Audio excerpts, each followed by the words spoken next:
नमस्कार दोस्तों, स्वागत है आपका एक और नई वीडियो में जिसमें हम बात करेंगे वाराणसी में हुए पूरी घटना के बारे में। पहली बात तो ये, इस वीडियो की तरफ से मैं किसी को हेट नहीं देना चाहता, बस मैं अपनी इन्फॉर्मेशन आप सबको शेयर कर रहा हूँ कि उस समय पूरी स्थिति क्या थी, क्या क्या हुआ था, कैसे कैसे ये वाराणसी मंदिर जो हमारा विश्वनाथ काशी है ये कैसे कैसे ज्ञानवापी बन गया था। तो मैं आपको एक पूरी स्टोरी बताता हूँ कि कब क्या क्या हुआ था, और वीडियो को पूरा जरूर देखना।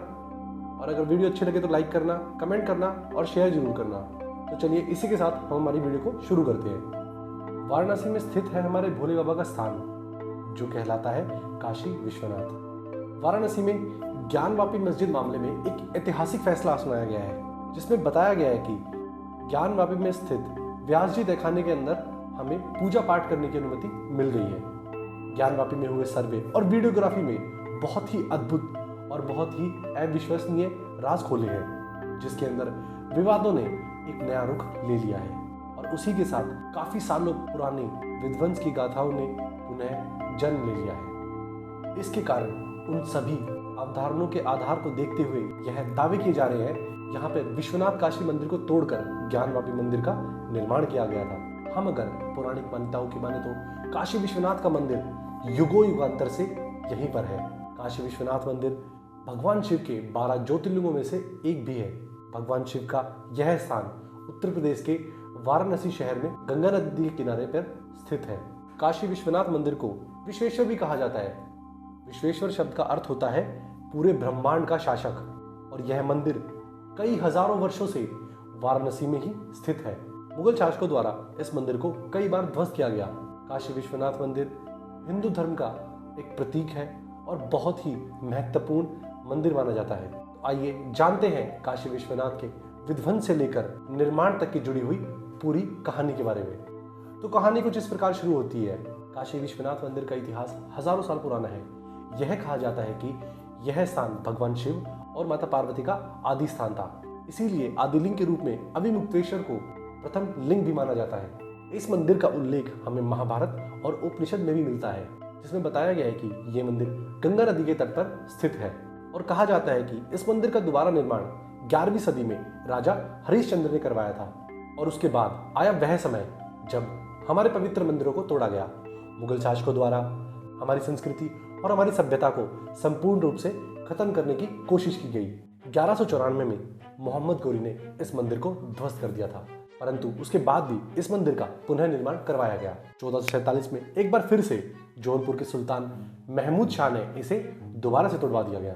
अगर हम इतिहास के पन्नों में झांक कर देखें तो यह पता चलता है कि काशी विश्वनाथ मंदिर के निर्माण व तोड़ने की घटनाएं 11वीं सदी से 15वीं सदी तक लगातार चलती रही। एक बार फिर से वह समय आया जब 1585 में राजा टोडरमल की मदद से पंडित नारायण भट्ट ने विश्वनाथ मंदिर का एक बार फिर से निर्माण करवा दिया, परंतु इसके बाद वही हुआ जिसका आप सभी को और हमको डर था। 1632 में औरंगजेब ने अपनी सेना को आदेश दिया कि जाकर मंदिर को ध्वस्त कर दिया जाए, लेकिन इस बार सेना अपने मकसद पर कामयाब नहीं हो पाई। सेना हिंदुओं के प्रबल प्रतिरोध के कारण विश्वनाथ मंदिर के केंद्र मंदिर को तोड़ तो नहीं पाई, लेकिन उन्होंने उसके अलावा 63 अन्य मंदिरों को तोड़ दिया था। 18 अप्रैल 1969 में औरंगजेब ने एक फरमान जारी किया जिसमें यह लिखा था कि विश्वनाथ मंदिर को ध्वस्त कर दिया जाए। 18 अप्रैल 1669 में औरंगजेब ने एक फरमान जारी किया जिसमें लिखा था कि काशी विश्वनाथ मंदिर को ध्वस्त कर दिया जाए। यह फरमान एशियाटिक लाइब्रेरी कोलकाता में आज भी सुरक्षित रखा हुआ है। अब आते हैं ज्ञानवापी के बारे में कि अभी तक तो मंदिर को ध्वस्त और पुनः निर्माण की ही कहानी चल रही थी कि एक बार मंदिर को ध्वस्त किया गया लेकिन हिंदुओं ने उसको पुनः निर्माण कर दिया गया। दरअसल औरंगजेब के फरमान में लिखा था कि यहाँ पर जो मंदिर है उसे तोड़कर उसकी जगह पर एक मस्जिद का निर्माण किया जाए और उस मस्जिद का नाम ज्ञानवापी रखा जाए। इसी के साथ औरंगजेब ने मंदिर तोड़ने के साथ साथ एक और आदेश दिया जिसमें लिखा था कि प्रतिदिन हजारों ब्राह्मणों को मुसलमान बनाया जाए, और औरंगजेब का आदेश पाते ही हिंदुओं का जबरन धर्म परिवर्तन शुरू हो गया था। इसी वजह से आज उत्तर प्रदेश में तकरीबन 90% मुसलमानों के पूर्वज जो थे वो ब्राह्मण थे। 1752 से लेकर 1780 के बीच में मराठा सरदार दत्ताजी सिंधिया और उन्हीं के साथ में मल्हार राव होलकर ने मंदिर को मुक्त कराने का बहुत प्रयास किया।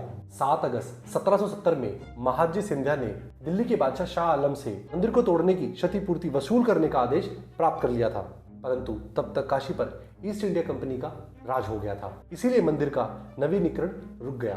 1777 और 80 में इंदौर की महारानी अहिल्याबाई द्वारा इस मंदिर का जीर्णोद्धार किया गया। अहिल्याबाई होलकर ने इस मंदिर परिसर में ही विश्वनाथ मंदिर को बनवाया, जिस पर पंजाब के महाराजा रणजीत सिंह ने सोने का छत्र बनवाया था। ग्वालियर की महारानी बैजाबाई ने वहां पर एक मंडप का निर्माण करवाया और उसी के साथ में महाराजा नेपाल ने वहां पर एक विशाल नंदी का निर्माण करवाया।